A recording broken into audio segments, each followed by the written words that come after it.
It is January 15th, 2019. I'd like to call this meeting to order.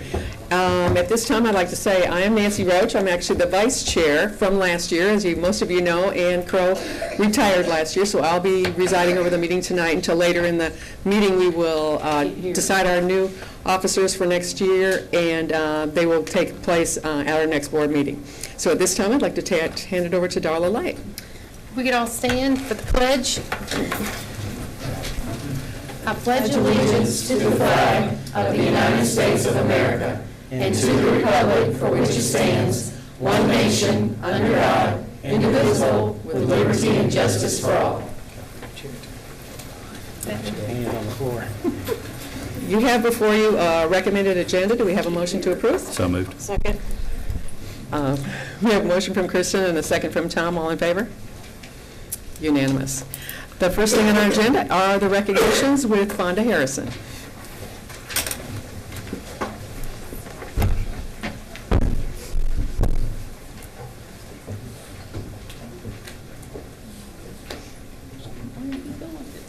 You always get a different order. I like you.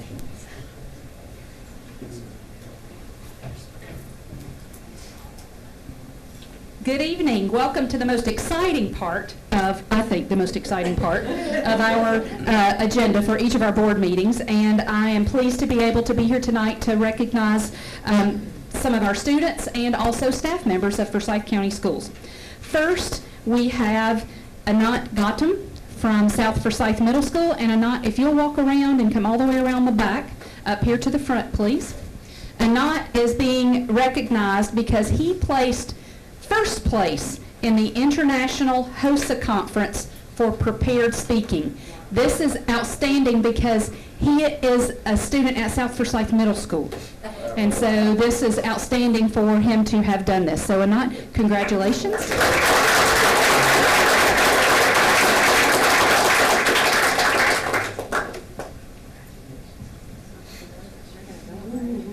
Congratulations. Congratulations, well done.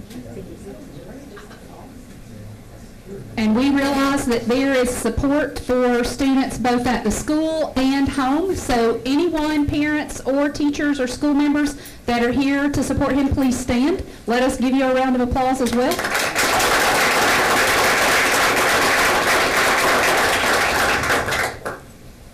Now we have our National Gymnastics Coach of the Year. And this is Miss Ashley Owen from West Forsyth High School. This is outstanding because Ashley has actually won back-to-back state championships as the gymnastics coach at West Forsyth High School. So congratulations, Ashley.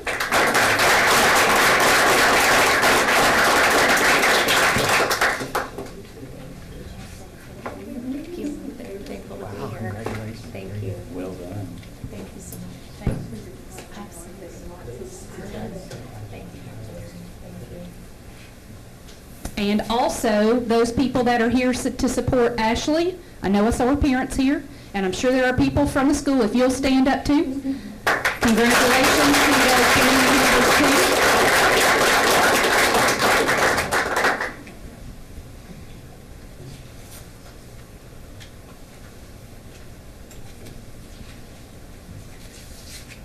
And now, for our Employee of the Month, we have Caile Corrigan. Caile, if you'll come around and stand right here beside me for a minute, because I've got some great things to share.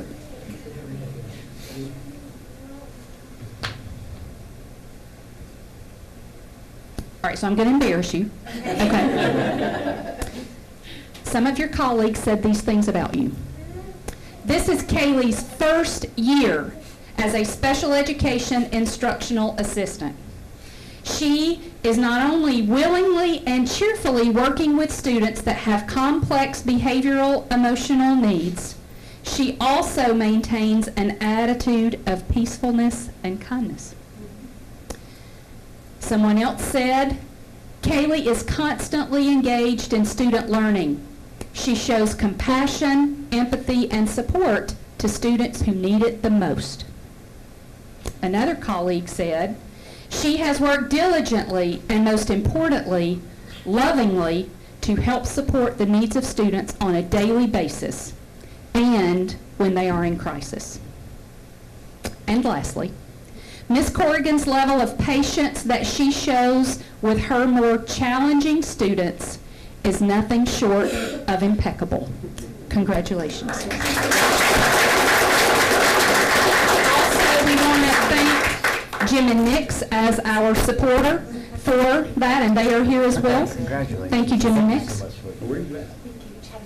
Oh, I forgot to say she's at Chattahoochee Elementary. That's important. I also am sure we have family and staff members that are here to support Caile, so if you'll stand as well.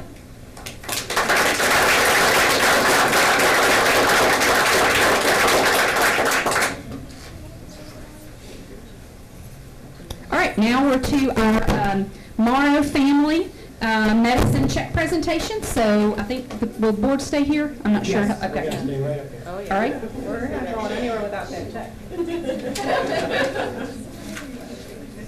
I'll pass the mic. Thank you very much, Fonda. Is this thing on? Yes. Okay.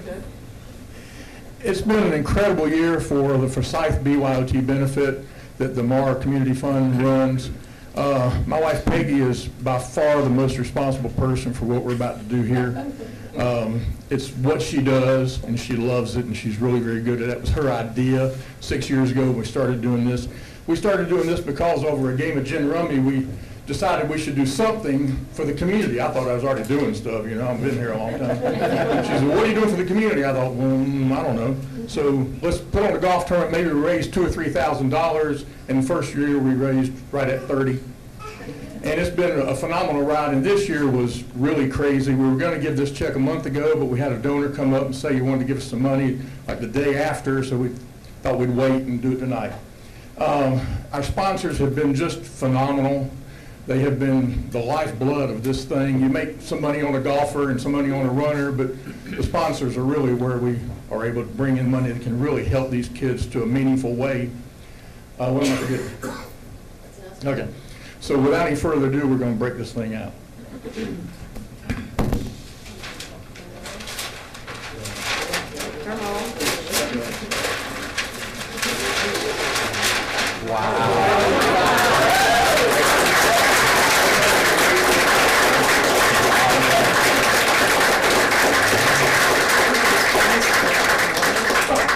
Jump. Wow. I was about to say, that's about really $25,000. It's a good 23 or 4 above what we've done before. Which is, of course, we were very excited about it, but it scares me because now I The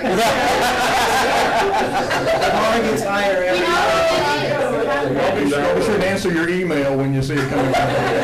Do you know what the grand total is now over the years? It's about 315, I think. Yeah, I was about to say. In that neighborhood. I think this brings it about 315 or 20. Wow. I should have known that. But it's just such an honor.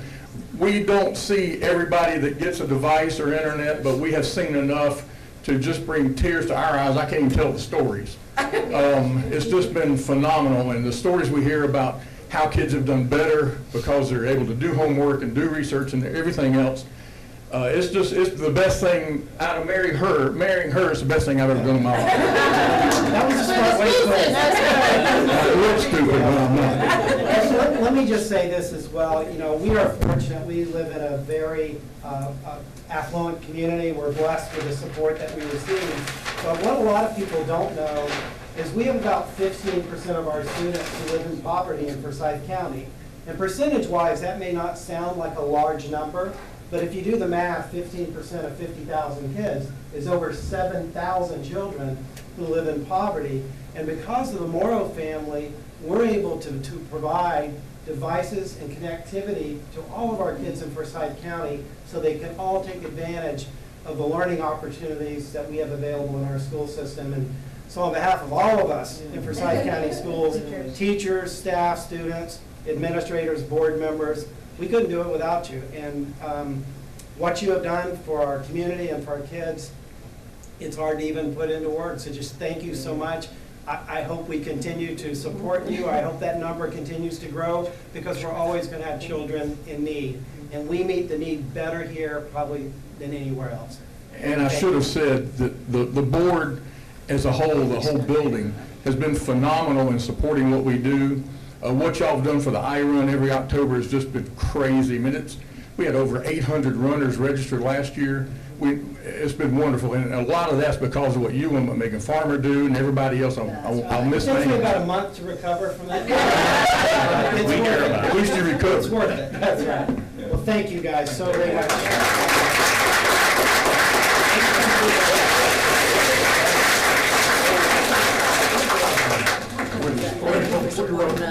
You're always there for us. Thank you so much. I appreciate it. You're the best cheerleader. My best cheerleader. I can't wait to be part of the next one.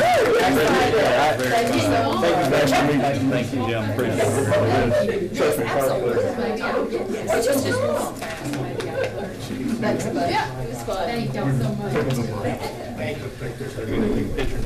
We will take a couple minutes right now. If anybody would like to leave before we get on to the rest of our agenda, you're certainly welcome to. You go to the mall? Not you, Wes. I have to check. And not you, Judith. Wow, that's $25,000. I know. Yeah, because it was like 52 or something. I know, exactly. That's unbelievable. Look at yours. We can help you. That was really, really good. Okay, where are we?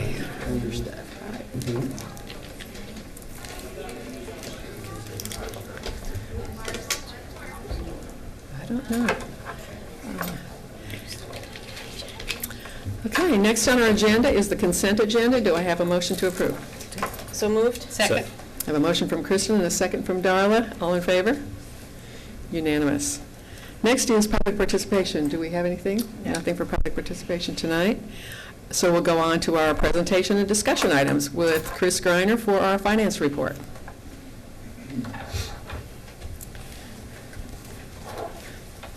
You got a big check coming in, so that's good. I like that. That was good. We saw you smiling. That's awesome. Oh, yeah.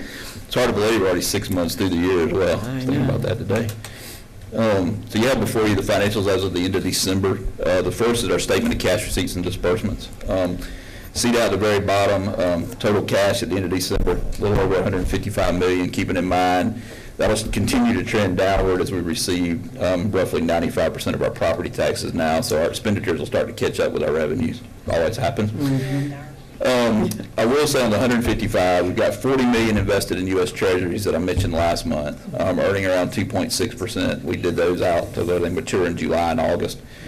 We also took a look and we realized we could do some short-term through Fund 1, through Georgia Fund 1, which I think y'all are familiar with. That's what we normally do with our capital project money.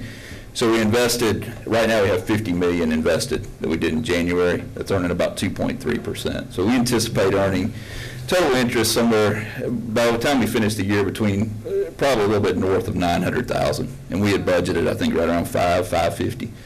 So we're going to earn a little bit more. And you know, when you equate that $350,000, you can do a lot with that when you start looking at additional personnel that we may need in next year's budget. I mean, there's just different things we can do with that.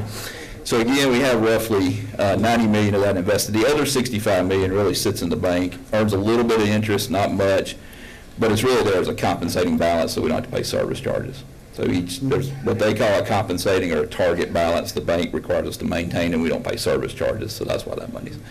We will look to try to invest. The thing with Georgia Fund 1 is you have liquidity. We can put it in, pull it out the next day. So we'll continually look at trying to invest a little bit more over the next few months to try to earn a little bit more interest. The next page, you have our revenue detail. Again, as I mentioned, we've collected about a little over 95% of our ad valorem taxes. Last year, we were a little bit over 96, so right in the ballpark of where we're at, and that's always, the next few months is always kind of scattered as we get the rest of that money in, just depending on, as people pay, since it's past the deadline, the delinquent taxes, they come in at different, there's just no rhyme or reason how those come in. Total revenues down the bottom, you'll see we're at 68.49%. Last year, we were a little over 69%, so we're right in line with where we were at last year. So no big discrepancies there. On the expenditures, halfway through the year, we're at 49.93%. So last year, we were a little bit over 50%, so we're a little bit less than where we were at last year. But again, halfway through the year, we're right in line with what we thought budget-wise. So again, that's very good as well. Next slide is our debt services cash analysis. Keeping in mind the $38 million is in a bank account. The other two are in investment accounts. For SPLOST 5, we put some of those in treasuries, and then we've got the rest in Georgia Fund 1. Total balance, almost $69 million. Our next debt payments are due February 1st, total a little over $48 million. So we've got roughly about a $21 million cushion there that we can carry forward. Our next payments won't be due till August. So we'll continue to receive our SPLOST collections as well as some additional property taxes that will come in for debt service. So we're in great shape as far as our debt service goes. So. Next is our investment activity. Again, as I mentioned, the $40 million is in the general fund. Expenditures, the 2018 bond projects continue to expend there. And then also, you'll see under SPLOST 4, the majority of that was the land purchase for middle school 11 that happened. So that's under SPLOST 4. That money was set aside back during SPLOST 4. So again, and then you have the revenue collections, which we'll talk about in a minute, and then the interest earned was almost $500,000 total on all our investment accounts for the month of December. So roughly about $248 million invested, most of that being, of course, the 2018 bond money that's still invested. On our SPLOST 5 collections, December, of course, being November's collections, they're over $3.3 million. Less than last month, but the last 3 months have been kind of weird fluctuations, so I'm going to go to the far right side and look at the percentage change. We're still 4% over where we were at last year, roughly. So we'll kind of see what December does as far as collections go. This is just, the last few months have been, if you add the 3 months together, it's about a zero change. So it's just been kind of a weird fluctuation there, and sometimes that happens. Our monthly average is still $3.2 million, which is excellent, ahead of what we projected when we did SPLOST 5, so we're still in great shape there. And then you have the breakdown of all the cash receipts and disbursements by our schools, elementary, middle, and then high school. The total, $10.3 million. Again, this has been tracking higher than last year, and that's just some normal fluctuations, of course, adding 2 new schools as well. So that's nothing out of the ordinary there as well. So I'll be happy to answer any questions y'all might have. Any questions? Okay. Thank you. Thank y'all. Appreciate it. Appreciate it. See if I can get out of roll me. Next is naming our middle school number 11 with Jennifer Caracciolo, and while she's coming up, I must say I was remiss to not welcome our new board member, Wes McCall, and it is to his first official board meeting this evening. We're very glad to have him on our team. Thank you. Good evening. Now that you've purchased the property for middle school 11, our next step is to go ahead and name the school. And so you'll see before you the timeline. Our staff has worked with the Historical Society of Forsyth County to come up with 2 recommendations, and then we'll also place them online. So the third option will be an open blank. So you can submit your recommendation for that. We'll go through those recommendations and votes, and then we'll bring it back to the Board of Education in February. The 2 names that we have determined go back to some of the procedures that we look at is we look at historic or have a significant reference to the geography of the area where the school is located, or honor a distinguished deceased person. So the 2 names that we've determined for this school right now, tentatively, are Cobb Creek. It's a very small stream that runs through the school property, and according to the Historical Society, the family name Cobb has ties to the Eastern Band of Cherokee Indians in the early history of Forsyth County. And then Drew, you're probably familiar with Drew Campground and Drew Community. So it's named after the unincorporated community. A post office named Drew was also established in 1889 and remained in operation until 1904 at the northeast corner of the intersection of Drew Road and Post Road.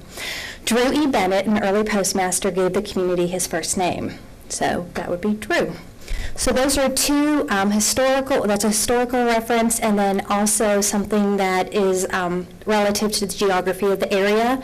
And then we're also, from the online voting, open if individuals want to recommend some other names that fit into these categories, or even honor a distinguished deceased person.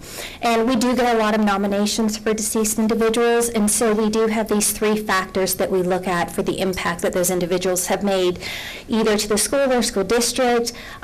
Maybe they have a respective field where they have excelled, such as Dr. Denmark, and they've also demonstrated a positive role modeling and commitment to excellence. So that is where we are with naming middle school 11. Is there any discussion?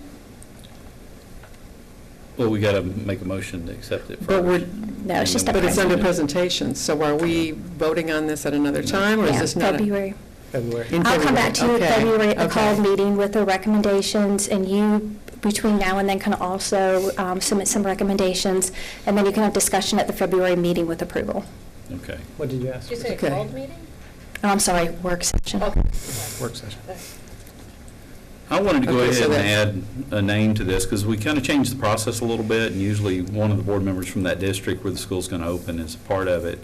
I wanted to add the name Hendricks Middle School to the list because Don Hendricks became a board member.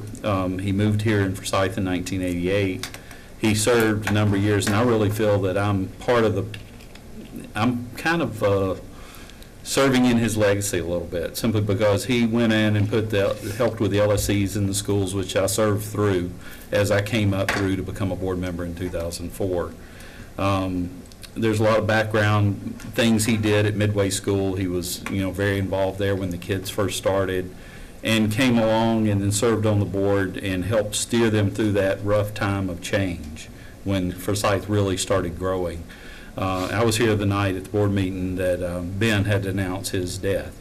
And so it was a pretty moving time for the board at that time. But a lot of the board members and superintendents in the past have commented how he was very strategic and very quiet in his leadership and how he worked. And I've learned to grow a little more respect for him as I've been on the board as long as I've been here, and learned the things that he kind of laid for my district as we came through it. So in his passing, I would just like to add his name to that proposed list. So you're saying for the online input, you would Yeah, like that That's what I name would added? like. Can you do that? So it'd be 3 lines and then still an open entry? Correct. Okay. Yeah. And as you know, and absolutely we can do that if the board wants to do that, we do honor Mr. Hendricks with the award at the Partners in Education Celebration of Excellence in March. It's named for our volunteer. No, it's the highest award you can receive. It's the Don Hendricks Award for Partnership. Partnership Right. Award. And then the courtyard behind our building is also named after him. Right. And his picture is in the boardroom in the back, too. Mrs. Hendricks and her grandson were here a few months ago outside looking at the courtyard. Yeah. Okay. Okay, any more discussion about middle school number 11? So that'll be on our website then? Tomorrow morning. Okay. Thank you. Thank you, Jennifer. Thank Next on our agenda is the election of board officers. And I would like to put forth a recommendation. In fact, I'd like to move that for next year, the chair be Kristin Morrissey, the vice chair be myself, the legislative liaison be Wes. We're going to throw him in there with the legislators to see what he's all about. Attendance protocol, Darla said she would stay on that, and the drug council, Tom. So do we have a second? Second. We have a nominations and a second. Is there any discussion? No. If not, all in favor? Unanimous, motion passes. Next is construction manager for Chastity Elementary School roofing project with Bill McKnight.